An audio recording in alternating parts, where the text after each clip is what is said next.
नमस्ते दोस्तों, मैं हूं इंदर। आज हम बात करेंगे एवेंजर्स डूम्सडे की 10 सबसे क्रेजी और वायरल फैन थ्योरीज, वो भी पूरे एक्सप्लेनेशन के साथ, जिन थ्योरीज ने पूरे मार्वल फैंडम का दिमाग हिला कर रख दिया है। वीडियो शुरू करने से पहले एक रिक्वेस्ट, अगर आपको वीडियो पसंद आए तो एक बार चैनल को सब्सक्राइब जरूर कर लेना। तो चलिए बढ़ते हैं पहले थ्योरी की तरफ। Theory number 1, evil variant of Tony Stark. सबसे बड़ी थ्योरी ये चल रही है कि रॉबर्ट डाउनी जूनियर जो डूम का प्ले कर रहे हैं वो actually original Victor Von Doom नहीं, बल्कि किसी मल्टीवर्स का एक डार्क टोनी स्टार्क वेरिएंट है। सोचो, एक ऐसी टाइमलाइन जहाँ टोनी ने एज ऑफ अल्ट्रा में suit of armour around the world बना लिया और पूरी दुनिया पर डिक्टेटरशिप कर ली, या फिर एक ऐसी टाइमलाइन जहाँ उसने किसी ट्रेजेडी के बाद खुद को कम्प्लीटली बदल लिया और डूम का टाइटल अपना लिया। ये प्लॉट ट्विस्ट एमसीयू फैंस के इमोशंस के साथ सच में खिल जाएगा। Theory number 2, Doom kills the council of Kangs. Marvel ने द कैंग डायनेस्टी का टाइटल हटाकर डूम्सडे कर दिया है। जाहिर है तो कैंग्स का क्या होगा। थ्योरी ये है कि मूवी के ओपनिंग सीन में ही डूम अपनी एक्सट्रीम पावर दिखाने के लिए काउंसिल ऑफ कैंग्स को अकेले ही खत्म कर देगा। एक ही झटके में मार्वल कैंग्स के प्लॉट लाइन को क्लोज कर देगा और डूम को एक अल्टीमेट टेरिफाइंग थ्रेट के रूप में एस्टैब्लिश कर देगा, जो कैंग से भी 1000 गुना ज़्यादा खतरनाक है। Theory number 3, the fantastic four incursion escape. हमें पता है कि नई फैंटास्टिक फोर फर्स्ट स्टेप्स एक अलग रेट्रो फ्यूचरिस्टिक यूनिवर्स में सेट है। थ्योरी ये है कि डूम भी एग्जैक्टली उसी यूनिवर्स का हिस्सा है। जब इनकर्जन की वजह से उनका यूनिवर्स डिस्ट्रॉय होने लगेगा तो फैंटास्टिक फोर वहाँ से बचकर हमारी अर्थ 616 यानी मेन एमसीयू यूनिवर्स में एस्केप करेंगे।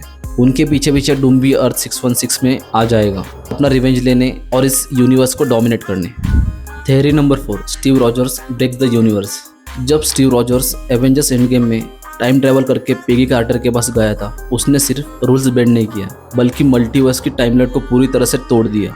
एक वाइल्ड थ्योरी ये भी है कि डूम्सडे में हमें जो स्टीव रॉजर्स दिखाई देगा वो हमारा प्यारा कैप नहीं, बल्कि एक अल्टरनेट टाइमलाइन का कैप्टन हाइड्रा है।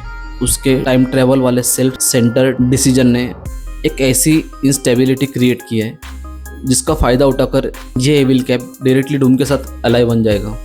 Theory number 5, Doom become hero to villain.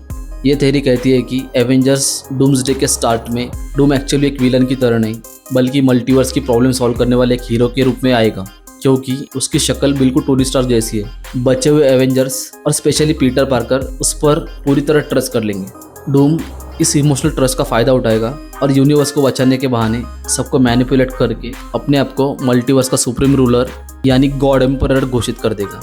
Theory number 6, the secret adoption. ये थ्योरी आपका दिमाग घुमा देगी। फैंस स्पेकुलेट कर रहे हैं कि हॉवर्ड और मारिया स्टार्क का बायोलॉजिकल बच्चा एक्चुअली में बचपन में ही गुजर गया था। उन्होंने सीक्रेटली एक लैटवेरियन अनाथ बच्चे को अडॉप्ट किया था और उसका नाम टोनी रख दिया, और वो बच्चा इफेक्टिवली विक्टर वॉन डूम था। इसका मतलब पूरे मल्टीवर्स में आरडीजे का चेहरा सीक्रेटली विक्टर का ही है। लेकिन हमारे 616 में उसकी परवरिश अच्छी हुई तो वो आयरन मैन बन गया, लेकिन बाकी यूनिवर्स में उसे अडॉप्ट नहीं किया गया तो वो डिक्टेटर डॉक्टर डूम बन गया। Theory number 7, Spiderman ultimate emotional trauma. Imagine करो वो सीन जब टॉम हॉलैंड का स्पाइडरमैन पहली बार डूम से फाइट करेगा और डूम अपना मास्क उतारेगा। पीटर के सामने उसके फादर फिगर और मेंटर टोनी स्टार्क का चेहरा होगा। थ्योरी कहती है कि डूम पीटर के इस इमोशनल ट्रॉमा का फ़ायदा उठाएगा। पीटर उस पर अटैक करने में हेजिटेट करेगा, जिसके चक्कर में एवेंजर्स को बहुत बड़ा नुकसान उठाना पड़ेगा। ये एमसीयू का सबसे इमोशनल और डार्क मोमेंट बन सकता है। Theory number 8, Doom versus God Loki for the multiverse. Loki season 2 के एंड में हमने देखा था कि गॉड लोकी सारे टाइमलाइन्स को वर्ल्ड ट्री के रूप में होल्ड करके बैठा हुआ है। डूम को अपना खुद का यूनिवर्स यानी बैटल वर्ल्ड बनाना है, वो भी सीक्रेट वॉर्स के लिए। थ्योरी ये कहती है कि डूम डायरेक्टली टीवीए और गॉड लोकी पर अटैक करेगा। वो लोकी की पावर और टाइमलाइन्स को छुरा कर मल्टीवर्स का एब्सोल्यूट गॉड बनना चाहता है। Theory number 9, hunting multiversal kids. ये थोड़ी डार्क और ग्रिम थ्योरी है। मल्टीवर्स इसलिए डिस्टेबलाइज हो रहा है क्योंकि कुछ ऐसी ओवरपावर्ड नेक्स्ट जनरेशन पैदा हो गई है जो टाइमलाइन के रूल्स को तोड़ सकती है, जैसे कि स्टीव रॉजर्स और पेगी का एनोमली बच्चा, फैंटास्टिक फोर का बेटा फ्रैंकलिन रिचर्ड्स, या लव एंड थंडर में थॉर की बेटी लव। थ्योरी ये है कि डूम इन मल्टीवर्स ब्रेकिंग बच्चों को ढूंढकर टाइमलाइन से हटाने की मिशन पर निकलेगा ताकि पावर सिर्फ उसके पास रहे, और इसीलिए एवेंजर्स की डूम से लड़ाई इन बच्चों को बचाने के लिए होगी। Theory number 10, the cosmic factory reset. ये सबसे एपोकैलिप्टिक थ्योरी है। फैंस का मानना है कि पिछले कुछ सालों में डिज्नी प्लस स्पिन ऑफ्स और मल्टीवर्सल वेरिएंट्स की वजह से एमसीयू की स्टोरी काफ़ी ब्लोटेड और कॉम्प्लिकेटेड हो चुकी है। थ्योरी कहती है कि डूम का अल्टीमेट प्लान फेल तो होगा, पर उसके प्रोसेस में पूरा एमसीयू यूनिवर्स एक कॉस्मिक फैक्ट्री रीसेट से गुजरेगा। मूवी के एंड होने तक एग्जिस्टिंग एमसीयू कंप्लीटली डिलीट और रिबूट हो जाएगा, और इसी रीसेट के साइड इफेक्ट के रूप में नए यूनिवर्स में एक्समैन और म्यूटेंट्स ऑटोमेटिकली पैदा हो जाएंगे बिना किसी लंबी ओरिजिन स्टोरी के।